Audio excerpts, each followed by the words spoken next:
Shalom anak raja, salam sejahtera dalam kasih Tuhan kita Yesus Kristus yang selalu mengasihi kita, yang selalu memberkati kita, dan selalu menjawab doa-doa kita sebagai orang percaya. Bapak Ibu yang diberkati Tuhan, saudara-saudari yang diberkati Tuhan, kita berjumpa lagi dalam sharing firman-Mu Pelita. Mari sama-sama kita buka firman Tuhan hari ini yang saya ambil dalam Yesaya pasal yang ke-43, ayat yang pertama sampai ayat yang kedua. Sekali lagi, Yesaya pasal ke-43, ayat yang pertama sampai ayat yang kedua. Firman Tuhan mengatakan demikian.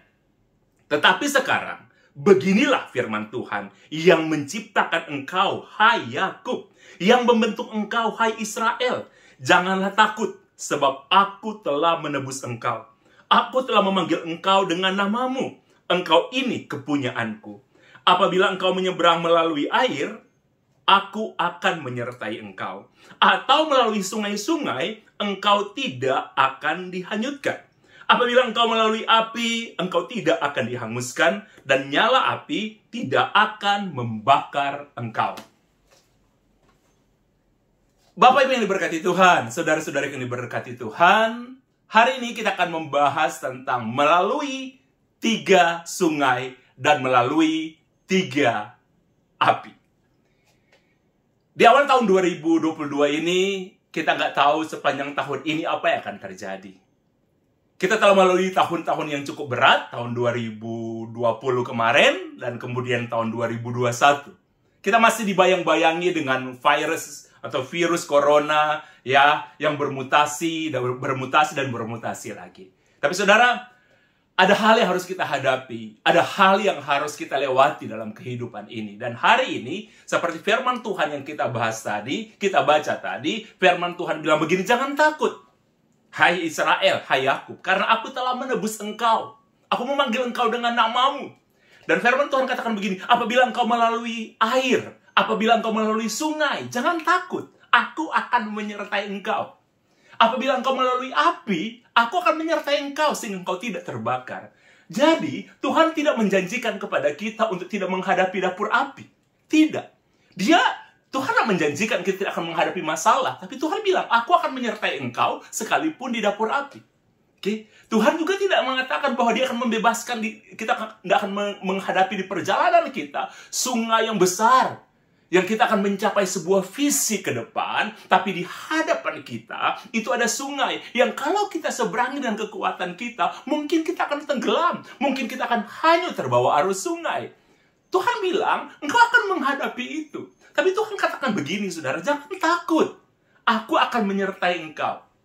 Nah, di hari ini, saya ingin membahas dengan saudara tentang 3 sungai dan 3 dapur api yang kita hadapi dalam kehidupan kita sebagai orang percaya. Pertama, dapur api apa yang kita hadapi? Atau sungai apa yang kita hadapi? Saudara, dapur api atau sungai pertama yang kita hadapi adalah sungai atau dapur api yang terjadi karena kesalahan kita. Atau boleh saya katakan itu karena kebodohan kita. Saya memberikan contoh kepada saudara. Di Alkitab, ada seorang yang sangat luar biasa yang dipakai Tuhan, yang bernama Simpson. Atau Samson. Ya. Dia seorang yang diurapi Tuhan, dia nasirnya Tuhan, dan kekuatan Simpson, sejak dia masih kecil, sejak dia dalam kandungan, firman Tuhan katakan, pisau cukur tidak akan mengenai kepalanya. Jadi rambutnya Simpson seumur hidupnya tidak akan dipotong. Karena itulah rahasia kekuatan Simpson yang diberikan oleh Tuhan. Kalau kita mau bertanya kenapa sih Tuhan buat seperti itu? Saudara, itu rahasia Tuhan. Dan itu kehendak Tuhan. Apapun yang Tuhan mau atas ciptaannya, itu rahasia Tuhan. Itu kehendak Tuhan. Kalau kita bertanya, kenapa sih Tuhan kasih kekuatannya Simpson itu harus ada di rambut? Saudara, itu kehendak Tuhan. Dan firman Tuhan katakan, pisau cukur tidak akan mengenai kepalanya. Ketika Simpson dewasa, Simpson adalah seorang yang sangat luar biasa, punya kekuatan yang sangat ekstra. Mungkin kalau hari ini dia superhero, mungkin bisa masuk dalam daftar superhero-nya Marvel, DC Comics. Dia superhero yang sangat luar biasa. Dia bisa mengalahkan singa, mengalahkan puluhan orang, dan lain sebagainya. Punya kekuatan ekstra di atas manusia rata-rata. Dan ini bukan cerita mitologi, ini cerita yang nyata. Pengurapan Tuhan bisa membuat orang punya kekuatan yang luar biasa. Pengurapan Tuhan, kasih karunia Tuhan yang Tuhan taruh, bakat, talenta yang Tuhan taruh dalam diri Simpson, membuat dia punya kekuatan yang ekstra. Itulah Tuhan. Kalau Tuhan berkehendak, Tuhan bisa menaruh sesuatu dalam kehidupan setiap orang. Seseorang, dia bisa taruh kekuatan ekstra. Cara berpikir, cara hidup, kreatif, dan lain sebagainya. Itu yang Tuhan berikan kepada Simpson. Tetapi saudara, ada kesalahan yang Simpson buat. Simpson jatuh cinta kepada perempuan selain dari perempuan Israel. Karena peraturan harusnya waktu itu, ketika Simpson jatuh cinta kepada seorang perempuan yang bukan orang Israel, kemudian Simpson merengek-rengek kepada orang tuanya untuk gadis itu dilamar. Orang tuanya bilang, tidak adakah orang dari sebangsa kamu, sesuku dengan kamu. Sebenarnya kalau bahasa sekarang, tidak adakah orang yang seiman dengan kamu. Itu penting, saudara. Tidak adakah orang yang seiman dengan kamu.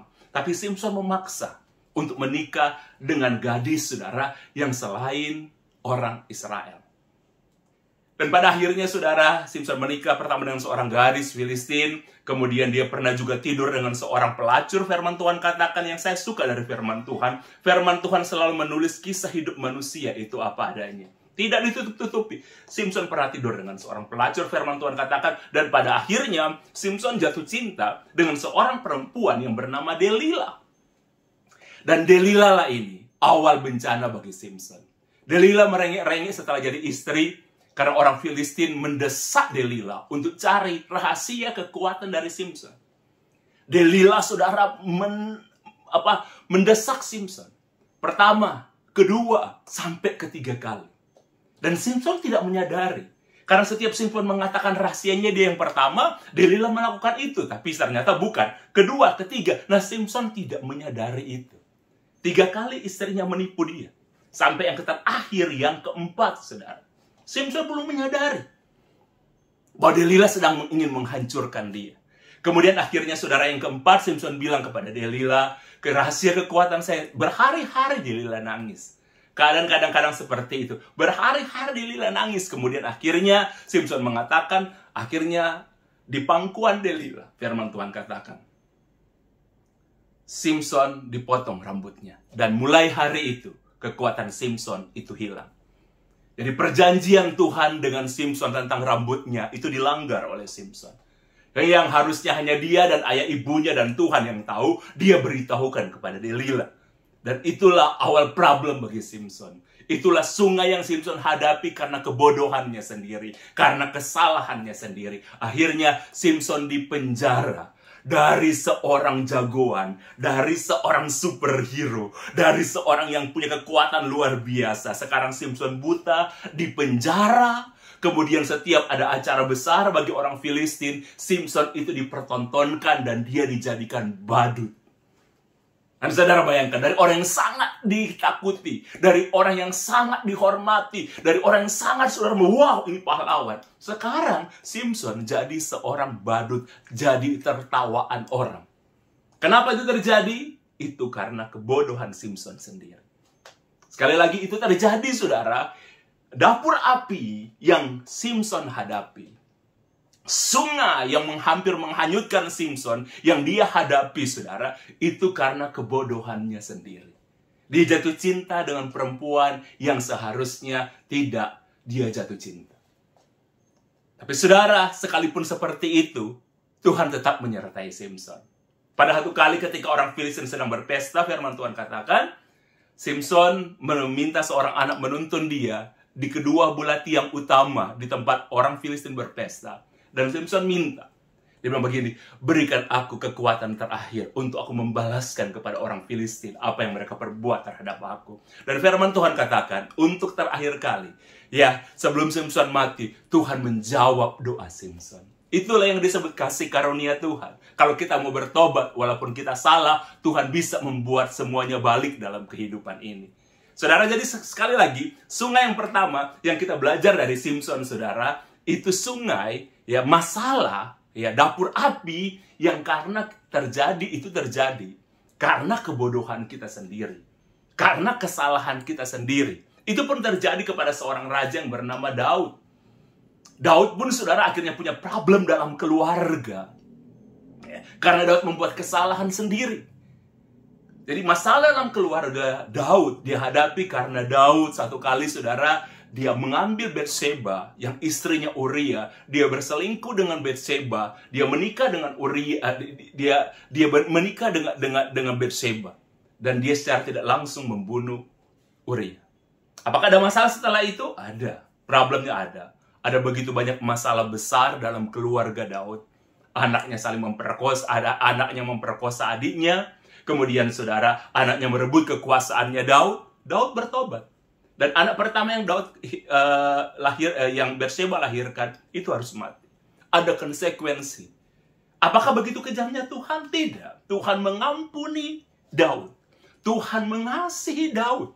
Ya, orang yang dekat dengan Tuhan, tapi konsekuensi Daud tetap harus menghadapi sungai yang harus dia hadapi. Oke. Itu karena apa? Bukan karena Tuhan tidak jaga dia. Itu karena kebodohan Daud sendiri. Karena kesalahan dari Simpson sendiri. Dalam kehidupan kita sebagai orang percaya, ada problem, ada sungai yang kita hadapi, ada dapur api yang kita hadapi, yang hampir membakar kita, yang hampir menghanyutkan kita, karena kesalahan kita sendiri, saudara. Saudara, di masa-masa sulit tahun 2020 dan 2021, salah satu contoh yang saya mau berikan kepada saudara dalam kehidupan orang percaya, orang memang kesulitan keuangan, tapi ada orang juga yang tetap memiliki tabungan.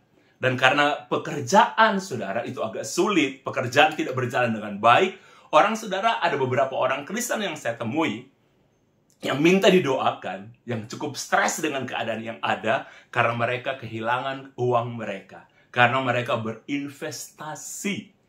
Mereka berinvestasi, saudara, di semacam investasi yang disebut dengan, saudara, money game. Yang menjanjikan kepada mereka, saudara, uang yang bekerja buat mereka. Bukan mereka yang bekerja untuk mendapatkan uang, tapi dijanjikan, uang akan bekerja buat kamu. Uang bekerja buat kita. Itu bukan konsep Alkitabiah. Konsep Alkitabiah, kita bekerja, kita mendapatkan upah. Bukan uang bekerja buat kita. Orang mulai berpikir, orang mulai, ayo investasi. Ya kan, uang kamu akan beranak pianak. Itu banyak terjadi, saudara. Ada beberapa orang percaya di tahun 2020 dan 2021 kemarin mengalami seperti itu. Setelah akhirnya mereka kehilangan, saudara, uang mereka dibawa lari, atau uang mereka nggak ada ujungnya, datang kepada pendeta. Beberapa orang datang sama saya minta didoakan supaya uang mereka kembali. Supaya orang itu yang menipu mereka diberi kesadaran dan lain sebagainya. Saya bilang, saudara, itu pencobaan. Itu sungai yang ada. Itu membuat mereka sedih, membuat mereka terluka. Tapi saudara, itu terjadi karena keserahan kita. Karena kebodohan kita. Jadi masalah itu terjadi karena keserakahan. Coba orang-orang ini nggak serakah, saudara. Ya, karena sekali lagi, saudara, saya ingin bilang, katakan selalu investasi yang tidak masuk akal, ya, akan menawarkan selalu keuntungan yang tidak masuk akal. Dan orang-orang yang punya akal, tetapi karena investasi ini menjanjikan keuntungan, akal mereka tidak pakai. Serakahnya yang mereka pakai. Itu yang membuat mereka gagal.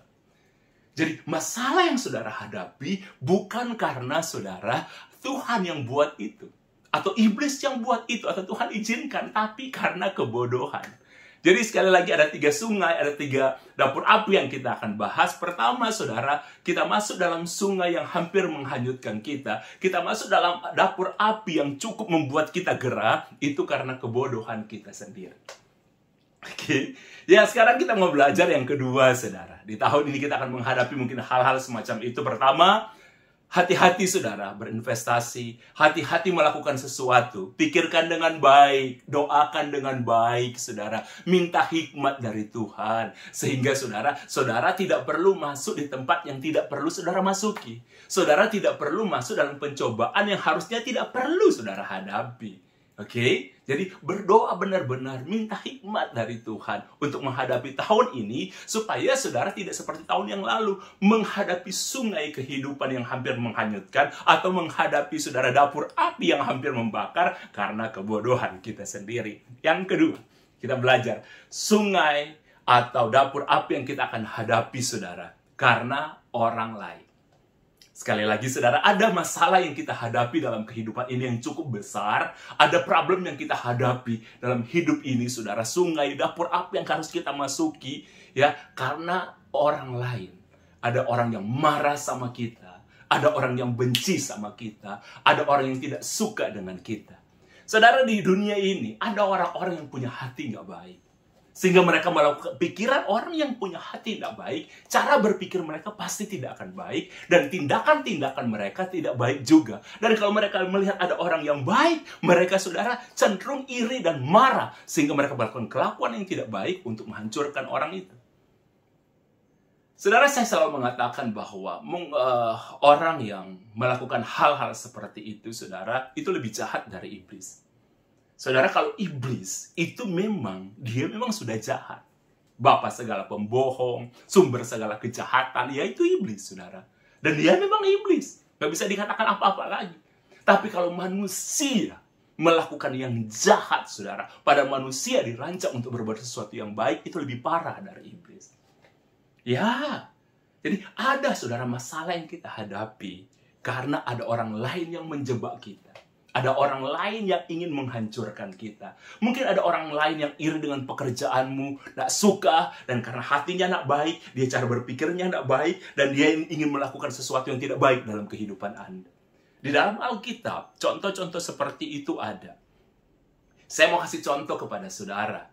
Saudara, di zaman Raja Ahasveros, ada seorang pria yang bernama Mordekai.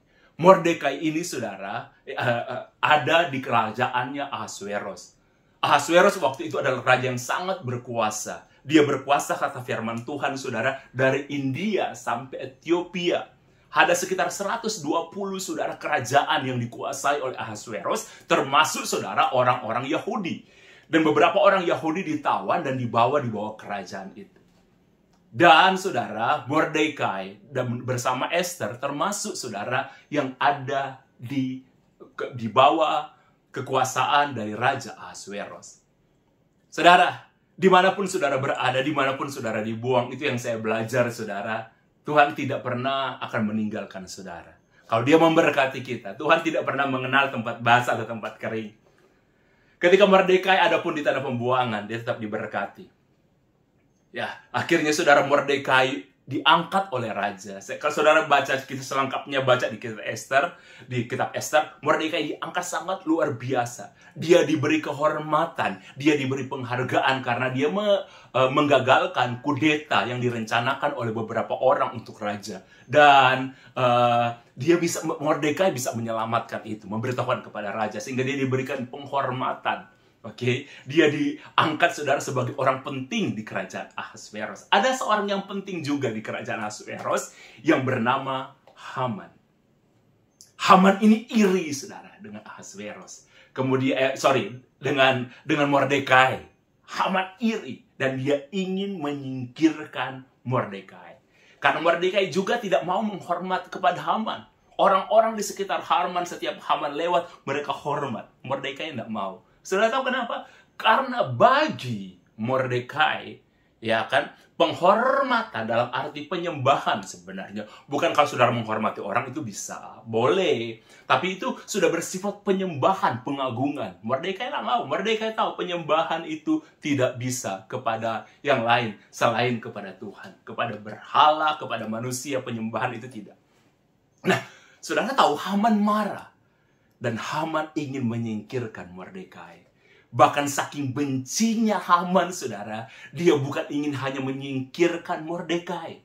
Tapi ketika Haman tahu Mordekai ini orang Yahudi, orang Yahudi, orang Israel, Haman sekaligus ingin menyingkirkan bukan cuma Mordekai, tapi dia ingin mencelakakan, menghancurkan bangsa Yahudi yang ada di bawah kekuasaan Ahasveros. Dan saudara tahu ketika Haman datang menghadap raja, dia utarakan semuanya. Dia berikan data-data dan lain sebagainya. Saudara, kalau saudara ingin baca lengkap, baca di kitab Ester. Dan raja setuju. Raja memberikan materai kepada Haman untuk menghancurkan dimanapun di bawah kekuasaan Raja Ahasuerus. Setiap bangsa Yahudi boleh dibunuh. Diberi materai oleh raja. Dan saudara, Haman saking senangnya dia akan menghancurkan seluruh orang Yahudi, saudara, di bawah kekuasaan Ahasuerus. Kemudian saudara, bahkan dia membuat tiang gantungan khusus untuk Mordekai. Ya, saudara, dan Mordekai tahu dia akan menghadapi masalah yang sangat besar. Dia akan menghadapi masalah yang sangat besar dalam kehidupannya. Dia akan mati di tiang gantungan bersama bangsanya, kecuali Ester. Ester sudah jadi ratu pada waktu itu. Saudara tahu itu. Jadi gini, rencana yang dibuat oleh Haman itu sudah hampir terlaksana. Oke, sudah disetujui oleh raja, tinggal eksekusinya. Jadi ada problem yang kita hadapi. Ada kematian yang akan dihadapi Mordekai, bukan karena kesalahan dia, tapi karena ada orang yang tidak suka, ada orang yang iri. Jadi Mordekai menghadapi dapur api, menghadapi sungai yang hampir akan mematikan dia karena rencana manusia. Tapi saudara, saya ingin katakan kepada saudara, di Alkitab pun saya kasih satu contoh lagi. Sadrak, Mesak, dan Abednego. Mereka pun ada, saudara, di pembuangan. Mereka pun ada di pembuangan. Kemudian saudara, ada orang-orang yang iri dengan karier mereka. Anak-anak muda ini. Mereka di pembuangan, saudara, tapi mereka tak berprestasi. Makanya jangan pernah takut kalau saudara disingkirkan atau sepertinya dibuang. Jangan takut. Sekali lagi, saudara, orang percaya tidak mengenal tempat basah, tempat kering, atau tempat berbecek. Tidak, kita tidak mengenal itu, saudara. Kita mengenal hanya satu tempat yang diberkati. Ya, mau di tempat kering, mau di tempat basah, mau di tempat berbecek. Saudara, kalau saudara disertai itu, saudara tetap akan diberkati. Sadrak, Mesak, dan Abednego. Ya, karir mereka naik, hikmat mereka sangat luar biasa. Raja memberikan kekuasaan yang luar biasa kepada mereka. Dan ada orang-orang yang iri. Ada orang-orang yang iri kepada Sadrak, Mesak, dan Abednego. Mereka mengusulkan kepada raja untuk membuat sebuah patung yang besar. Dan semua orang harus menyembah kepada patung itu. Semua orang, saudara, di bangsa itu setiap ada bunyi-bunyian harus menyembah kepada patung itu. Karena mereka tahu, orang-orang ini yang merencanakan yang jahat kepada Sadrak, Mesak, dan Abednego. Mereka ini tahu, Sadrak, Mesak, dan Abednego hanya menyembah kepada Tuhan. Hanya memberikan penyembahan, saudara, kepada Tuhan. Penghormatan, menundukkan kepala mereka hanya kepada Tuhan. Nggak mau kepada berhala. Dan mereka tahu, Sadrak, Mesak, Abednego tidak akan mungkin melanggar janji iman mereka. Ya, keteguhan iman mereka. Dan mereka pakai ini untuk menjebak. Mereka membuat sebuah undang-undang. Bayangkan. Sehingga raja mengeluarkan undang-undang. Dan diputuskan hari itu juga, saudara, waktu itu. Bahwa mulai hari ini, setiap ada bunyi-bunyian di seluruh bangsa itu, saudara, harus tunduk sujud menyembah kepada patung yang didirikan oleh raja. Dan Sadrak, Mesak, Abednego tidak mau melakukan itu. Dan akhirnya itu dilaporkan, saudara, karena itu sudah bentuk undang-undang. Karena siapapun yang tidak melakukan perintah itu, saudara, undang-undang itu akan dihukum mati, dilempar di dapur api. Dan saudara tahu, itu terjadi kepada Sadrak, Mesak, Abednego. Tidak bisa dihindari lagi, saudara. Mereka harus masuk dapur api. Sekali lagi, itu dapur api, sungai kehidupan yang harus dihadapi oleh Sadrak, Mesak, dan Abednego, saudara. Dan saudara, yang mereka hadapi itu karena ada orang yang iri, ada orang yang tidak suka, ada orang yang marah. Di dunia ini selalu ada orang-orang seperti itu, saudara. Dan mereka mungkin udah puas, mati kamu, Sadrak, Mesak, Abednego. Hancur kamu. Saudara, kadang-kadang rencana orang jahat terhadap hidup orang percaya itu sepertinya hampir berhasil. Ada orang-orang, saudara, yang merencanakan kejahatan, dan kejahatan itu hampir berhasil. Ada orang yang merencanakan hal-hal yang buruk, dan kadang-kadang sepertinya itu akan berhasil. Oke? Seakan-akan Tuhan gak hadir di tengah-tengah Sadrak, Mesak, dan Abednego. Dan Sadrak, Mesak, dan Abednego pada akhirnya dibuang di dapur api. Mereka dibuang di sana, saudara. Tapi firman Tuhan katakan, saudara, lebih dari 24 jam, Sadrak, Mesak, dan Abednego ada di dapur api. Tapi firman Tuhan, mereka masih di dapur api.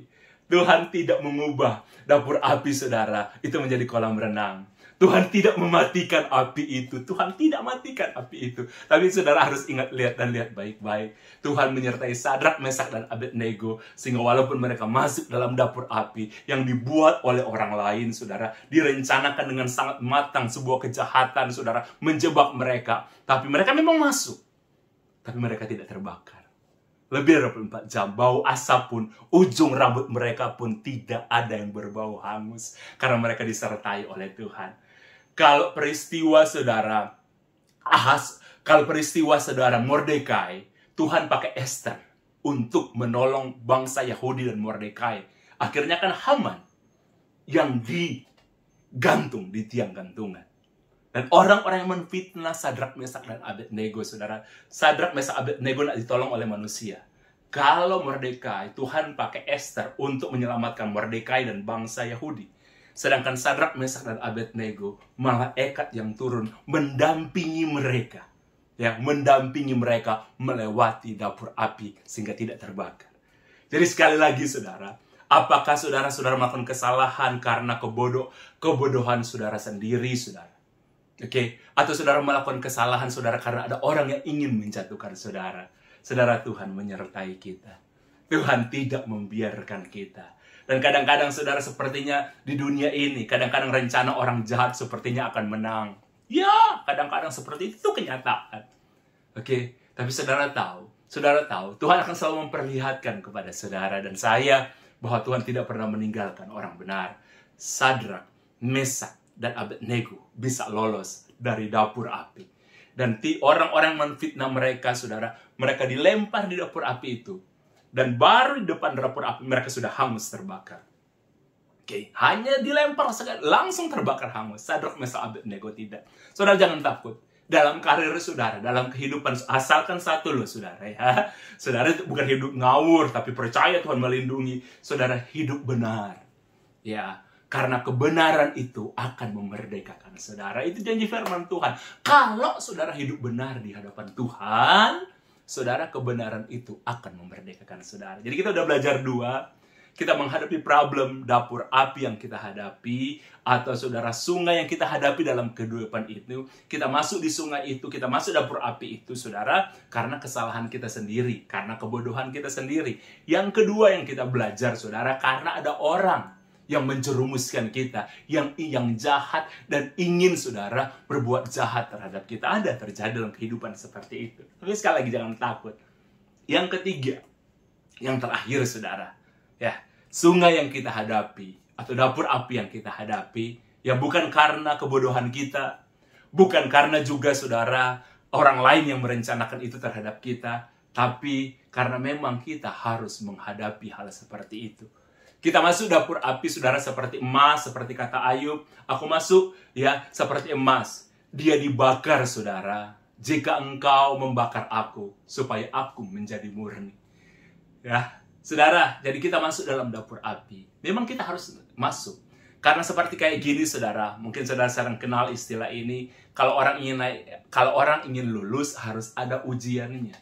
Seperti saudara lulus dari SD ke SMP, itu ada ujiannya. Semakin tinggi lagi dari SMP mau ke SMA ada ujiannya, ada tahap-tahapnya. Oke, dari juga SMA mau kuliah ada ujiannya. Mau jadi sarjana, mau jadi apa, itu ada ujiannya untuk sampai di situ. Jadi saudara, kadang dalam kehidupan kita ada dapur api yang harus kita masuki. Oke, dapur api atau sungai yang harus kita hadapi di sepanjang tahun 2022 ini. Karena memang harus kita hadapi. Tapi setelah Anda melewati semua itu, apapun yang terjadi, saudara akan menjadi murni. Saudara menghadapi pencobaan, saudara akan menjadi pengusaha yang lebih murni. Oke, saudara menghadapi pencobaan dalam kehidupan pekerjaan saudara. Karena saudara begini, saya nggak salah loh. Saya nggak salah. Tapi tujuan Tuhan supaya saudara menjadi murni. Di sungai yang kita hadapi, problem yang kita hadapi, dapur api yang harus kita hadapi, memang harus kita hadapi. Supaya saudara kita jadi murni. Pekerjaan kita murni. Keluargamu mungkin akan menghadapi saudara itu. Saudara sampai bertanya, apa kesalahan saya? Oh, nggak ada. Tapi saudara, Tuhan mau supaya keluarga saudara menjadi murni. Kasih saudara itu menjadi murni. Pelayanan saudara itu menjadi murni. Baik. Bapak Ibu yang diberkati Tuhan, semua anak raja, saya ingin tutup dengan kesaksian yang pernah saya hadapi dalam kehidupan saya sebagai seorang hamba Tuhan. Saudara, ini kisah ini agak konyol, tapi saya menyadari di situ betapa kekuasaan tangan Tuhan selalu ada menyertai kita orang percaya. Jadi satu saat, saudara, saya ingat, saudara, satu saat saya ada di salah satu kota besar di Indonesia, kemudian menginap di sebuah hotel. Kemudian agak malam, saya ada janjian makan, saudara, di satu tempat. Jarak dari tempat saya akan makan, saudara, janjian makan, jarak dari hotel ke situ sekitar 2 kiloan lah, dengan berjalan kaki. Dengan berjalan kaki, saudara, pokoknya itu jaraknya itu hampir dia 2 kiloan lah. Dan kalau saya pikir, saya ingin jalan kaki aja. Jadi, ketika saya janjian dari hotel di mana saya menginap, dan tempat untuk makan, karena saya ingin menikmati kota itu, saudara, saya jalan kaki. Jadi saya jalan kaki waktu pergi, jadi selesai makan, ngobrol-ngobrol, sampai akhirnya udah selesai makan, saudara, saya akan kembali ke hotel. Itu sudah agak malam mungkin ya, sekitar jam-jam 11 lebih lah ya. Sudah agak malam, saudara, ketika itu saya pulang untuk menuju ke hotel. Tapi karena itu di jalan utama, di jalan yang besar, saudara, di kota itu, jadi saya merasa aman. Walaupun di beberapa bagian di jalan itu, terutama di trotoarnya, ada beberapa bagian, saudara, sedang ada proyek pengerjaan. Jadi trotoarnya itu agak sempit. Tapi itu jalan utama, saudara. Jadi tetap ada yang kendaraan yang lewat walaupun sudah tengah malam. Nah, ketika saya pulang, saudara, dari tempat saya makan, saudara, janjian dengan orang, kemudian saya akan makan, saya akan kembali ke hotel. Ketika saya akan pulang, saudara, mungkin ada sekitar mungkin masih ada jarak mungkin 500 meter, saudara, dari tempat hotel saya nginap, sudah mau tiba. Nah, pas di dekat situ, saudara, ada trotoar yang sedang ada pengerjaan, saudara. Jadi, agak sempit sedikit. Ketika saya mau pulang, saya lihat, ada sekitar, saya cuma lihat begini, ada sekitar 5-6 orang pria yang menuju ke arah saya, dan saya menuju ke arah mereka.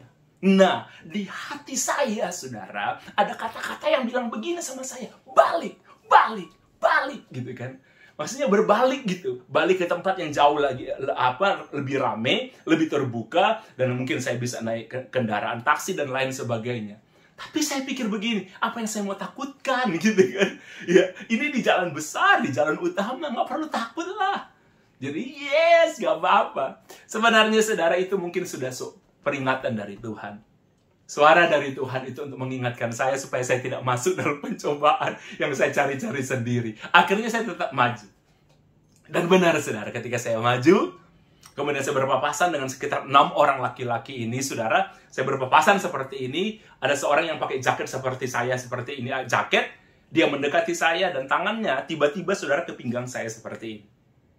Dan tanpa perlu saya lihat, saudara, saya tahu itu pisau. Ya, saya nggak perlu tahu, nggak perlu lihat. Saya tahu itu pisau, karena saya bisa merasakan di pinggang saya, saudara. Itu benda tajam. Dan orang itu bilang begini sama saya, kalau nggak mau mati, ya, diam. Kalau nggak mau mati, diam. Kalau nggak mau mati, diam. Saya dalam hati juga, saya juga mau mati. Kalau nggak mau mati, diam. Itu langsung ditusuk kayak gini. Dan kemudian, saudara, mereka giring saya sampai di satu pojokan, saudara. Mereka sandarkan saya di pojok. Orang yang satu, saudara, tapi pisaunya itu tersembunyi, saudara, di balik jaketnya. Dia taruh begini di saya. Dan mereka yang berlima itu mengelilingi saya. Jadi, kalau ada orang yang lewat, saudara, orang akan berpikir kami itu sedang ngomong-ngomong. Tapi itu agak di pojok. Mereka memojokkan saya. Jadi, saya di tengah-tengah. Jadi, mereka ada di sini, ya, mengelilingi saya. Dan satu orang di samping saya, tersembunyi, ada pisau di sini. Dan ternyata, saudara, itu perampokan. Mereka ingin merampok saya, saudara. Mereka langsung, saudara, dan mereka itu begitu lihai, saudara. Mungkin kan udah pekerjaan mereka. Mereka langsung melucuti waktu saya pakai cincin nikah, saya pakai cincin kayak seperti ini, tapi bukan ini, saudara. Dicopot semua, saudara. Jam tangan dibuka, dompet, saudara, semua dibuka, HP, semua diambil langsung, serat, semua diambil, saudara. Saya sudah ketakutan, saudara, waktu itu. Saya nggak bisa berbuat apa-apa, saya hanya diam. Ya, karena juga dia udah bilang begini, ya. Kalau nggak mau mati, diam. Jadi saya memilih diam, saudara. Saya masih punya keluarga, jadi saya diam, saudara. Diambil semua, jam tangan, cepat sekali mereka buka, saudara. Sudah profesional di bidangnya. Mereka buka semua. Saudara tahu, saya pikir ya sudahlah, saya sudah relakan ya. Saya nggak apa-apa lah kehilangan. Jadi dompet, HP, cincin, jam tangan. Ternyata tidak cukup sampai di situ. Mereka lihat sepatu saya, saudara. Sepatu saya, saudara, mereka suruh buka. Langsung dibuka, saudara. Dan tidak cukup sampai di situ, saudara. Tidak cukup sampai di situ. Tiba-tiba, saudara, ya salah satu anak buah, saya pikir udah selesai. Bos, saya pikir udah selesai. Salah satu orang yang dari antara 6 orang itu, ternyata di situ mereka itu ada bosnya. Bilang begini, bos, jeansnya boleh juga tuh. Bos, jeansnya boleh juga. Aduh. Saya memang pakai jeans yang lumayan waktu itu, saudara. Ya kan, harganya itu lumayan, saudara. Ya pemberian orang, tapi ya itu, bos, jeansnya boleh juga tuh. Saudara tahu apa yang terjadi? Mereka bilang begini, buka. Haleluya, saudara. Yang saya pikirkan di kepala saya, Tuhan Yesus, apa yang akan terjadi kalau jeans saya pun dirampok? Oke? Saya memang masih ada pakaian dalam. Maaf, saudara, ada celana dalam. Tapi kan ada celana dalam bentuknya boxer. Tapi waktu itu, saudara, saya pakai celana dalam Superman, bentuk V. Saudara bayangkan kalau jeans saya juga diambil, saudara, bagaimana saya bisa pulang ke hotel. Akan jadi berita, saudara. Wow, ada pendeta yang pulang hanya celana dalam di hotel. Wah, gila, saudara. Dan bagaimana? Buka.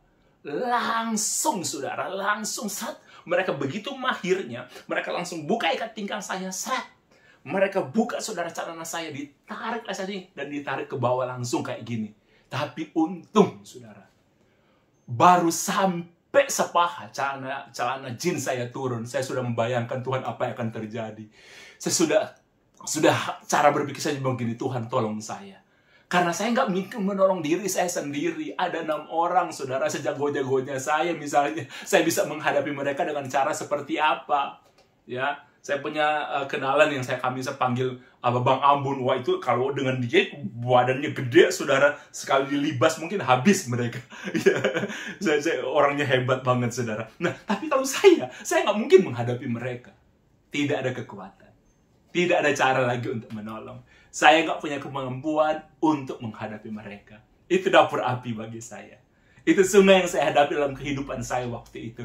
Dan saya sudah nggak punya cara, saya udah nggak bisa berpikir bagaimana saya keluar dari hal itu, saudara. Celana saya turun, serat! Aduh. Saudara bayangkan, coba saudara bayangkan lah peristiwa itu. Kalau terjadi, saudara. Saudara, theater of mind, saudara bayangkan, celana saya sudah turun. Tapi saudara tahu, kita nggak pernah menyangka apa yang akan Tuhan buat. Kita nggak pernah akan menyangka, saudara, apa yang Tuhan akan buat. Seperti Sadrak, Mesak, Abednego masuk dalam dapur api, mereka pun tidak pernah menyangka. Mereka tidak pernah mengira, tidak punya teori bagaimana cara menolong dirinya mereka. Saya pun nggak punya teori bagaimana cara menolong saya dalam keadaan seperti itu. Tapi saudara tahu apa yang terjadi? Tiba-tiba, handphone saya itu bunyi. Dan itu bunyinya keras sekali. Saya biasanya itu lebih sering men-silent telepon saya dari dulu, saudara. Oke? Karena saya jarang sebenarnya kalau lagi pergi dan lain sebagainya, ada kegiatan atau lagi melakukan sesuatu, itu pegang handphone. Jadi saya lebih sering tapi ternyata karena waktu itu di jalan, saudara, saya agak mengeraskan ternyata mungkin telepon saya. Dan itu bunyi dengan sangat keras. Dan untung waktu itu, saudara, ringtone yang saya pakai, jadi gini, saya ada beberapa golongan waktu itu orang yang ada di daftar handphone saya. Jadi kalau ada gembala, ada pastor yang telepon saya sudah tentukan, saudara, bunyi bunyi ringtone-nya itu seperti apa. Dan ternyata, saudara, ketika handphone saya itu berbunyi di tengah malam seperti itu dan cukup kencang, saudara, suaranya, saudara, ada waktu itu saya punya ringtone, itu mazmur, doa. Itu ada dalam sebuah, saya ingin memberikan contohnya, tapi ya karena ini ada dalam sebuah album rohani, saudara, ya nggak bisa ya, nanti saya kena copyright, nggak boleh dipakai ya. Jadi waktu itu ada sebuah album rohani yang saya jadikan ringtone, yang kami ambil ringtone-nya itu mazmur ya, karena itu album rohani, ada beberapa rekaman live dan ada rekaman mazmur, saudara, di album rohani itu dari salah seorang hamba Tuhan yang dipakai Tuhan sangat luar biasa. Beliau sudah almarhum, tapi dengan hati saya selalu akan menghormati beliau. Saya sebut dengan sangat penuh hormat dan kasih, Bapak Pendeta Pastor Alex Abraham Tanusa Putra. Jadi di ringtone saya itu ada mazmurnya beliau. Ketika kuralabasik, karalabasik, begitu dan memberkati jemaat waktu itu. Saudara tahu, dan itu yang ringtone yang saya pakai, itu ringtone yang bunyi pada waktu itu. Itu keras sekali. Dan semua orang tahu, saudara, dan akhirnya akan ada doa berkat. Tuhan memberkati dan lain sebagainya. Semua orang itu bingung. Apa itu? Apa itu? Apa itu? Apa itu? Akhirnya Allah gini, HP-nya Bapak ini, HP-nya Bapak ini. Langsung saudara akhirnya dikasih ke bosnya. Bosnya itu lihat. Dan yang ternyata saudara, yang telepon saya itu pendeta. Tengah malam ada pendeta yang telepon saya. Ada tertulis di situ saudara, pendeta. Oke. Saudara, sampai akhirnya ringtone itu mati. Dan saudara tahu, yang mereka panggil bos, mungkin kepala rampok itu kali saudara. Dia tanya sama saya, Pak, saya mau tanya, Bapak ini pekerjaannya apa? Wih, saudara, saya agak takut menjawab saudara, tapi saudara di situ saya saya tahu dia mungkin orang Kristen. Dari cara bicaranya, dari bahasanya saya tahu dia dari suku mana, dan saya tahu saudara dia pasti ini orang Kristen. Dia bilang gini, Pak, Bapak ini pekerjaannya apa? Saudara, waktu itu dengan bangganya, dengan penuh ketegasan saya bilang sama orang yang nanya sama saya, Pak, saya ini pendeta. Orang ini kaget, saudara. Orang itu langsung perintahkan anak buahnya, balikin. Loh, bos, kenapa bos? Balikin semuanya dibalikin, saudara. Semuanya dibalikin, saudara. Handphone saya dibalikin, cincin saya, semua. Bosnya ini bilang begini, semuanya dibalikin, saudara. Cincin saya, jam tangan saya, HP, dompet dibalikin semua, saudara. Dibalikin semua. Sampai dia bilang gini, Pak, tolong periksa dompetnya, Pak. Kalau ada yang kurang, saya bilang, nggak perlu. Saudara tahu, bahkan saking gugupnya saya, saking takutnya saya, celana saya yang sedang melorot setengah tiang sampai di lutut itu saya lupa naikin, saudara. Saudara tahu, yang kepala orang ini yang dipanggil bos sama mereka, dia bilang begini, permisi Pak Pendeta. Dia angkat, saudara, celana itu, straight. Dia angkat celana saya, resletingnya dipakaikan, ikat pinggangnya dipakaikan, kancing jadi kancingin. Itu yang dibilang, saudara, mungkin kata lagu, ya kan? Dia yang membuka, dia yang menutup. Saudara, itu peristiwa yang sangat luar biasa. Semuanya dikembalikan, saudara. Ya, sampai akhirnya sepatu saya, sampai sepatu kaos kaki saya begini, tolong dipakaikan, itu Pak Pendeta itu, tolong dipakaikan. Dipakaikan, saudara, kaos kaki, dipakaikan sepatu saya, sampai selesai. Saudara tahu, orang ini, saudara, akhirnya mengantar saya sampai kembali. Dia mengatakan kepada saya begini sama saya, Pak Pendeta, di kota ini, saya nggak pernah sebut nama kotanya, di kota ini kehidupan ini keras, Pak. Jadi saya jadi seperti ini. Sebelum kami berpisah, dia bilang gini, sudah Pak, saya akan anterin Bapak sampai di sini, silakan jalan Pak. Ya, dia bilang gini, Bapak silakan jalan, Bapak pasti aman. Tapi sebelum saya pergi, saudara, dia bilang begini sama saya, Pak Pendeta, bisa doakan saya? Wih, saya langsung bersemangat mendoakan dia, saudara. Saya langsung bilang begini, boleh, saya ini pendeta dari karismatik. Kalau kami mendoakan orang, kami itu tumpang tangan. Oh, tidak apa-apa saya tumpang tangan di kepalanya. Oh, tidak apa-apa, pendeta, saya taruh saudara di kepala. Dia sampai kayak gini, saudara. Tapi dia tahu saya agak balas dendam dikit sebenarnya, saudara. Saya doakan dia, saudara. Kami nyanyi sebuah pujian, kemudian saya selesai. Saudara yang terkasih dalam Tuhan Yesus Kristus. Itu sudah kejadian yang konyol, lucu. Tapi saudara harus tahu, saya sangat ketakutan waktu itu. Saya menghadapi hal yang tidak pernah saya hadapi. Saya menghadapi, saudara, hal di mana kekuatan saya tidak mampu menolong saya. Di mana cara berpikir saya tidak bisa berpikir untuk menyelamatkan saya. Di mana kemampuan saya tidak punya kemampuan untuk menyelamatkan saya. Itu dapur api yang saya masuki. Itu sungai kehidupan yang saya hadapi. Yang harusnya membuat mungkin saya hanyut. Saya malu kalau seandainya saya pulang ke hotel, saudara, hanya dengan celana dalam. Karena semuanya dirampok. Tapi pada akhirnya, karena ringtone, semuanya dikembalikan. Dan saudara tahu bagaimana ceritanya, saudara. Besoknya, saudara, saya telepon kembali orang yang menelpon saya ini.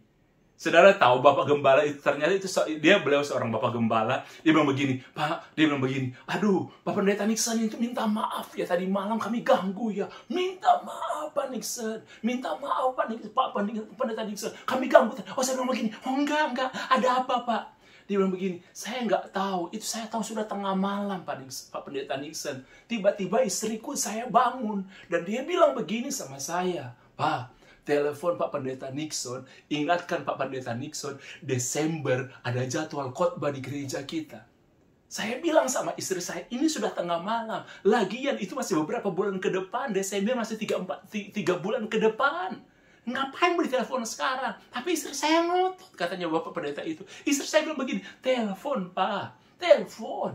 Ayo Pak. Istri saya bilang, sudah lah, ini udah malam dan nanti aja. Istri saya begini, Tuhan seperti mendorong istrinya Bapak Pendeta itu telepon. Dan akhirnya Pak Pendeta itu telepon saya tengah malam. Karena dorongan dari istrinya. Padahal jadwalnya masih 3 bulan ke depan. Saudara lihat kalau Tuhan mengatur. Dia sutradara yang sangat baik. Mereka telepon saya nangis, saya ceritakan apa yang saya alami. Oh, mereka bilang, oh haleluya, oh puji Tuhan.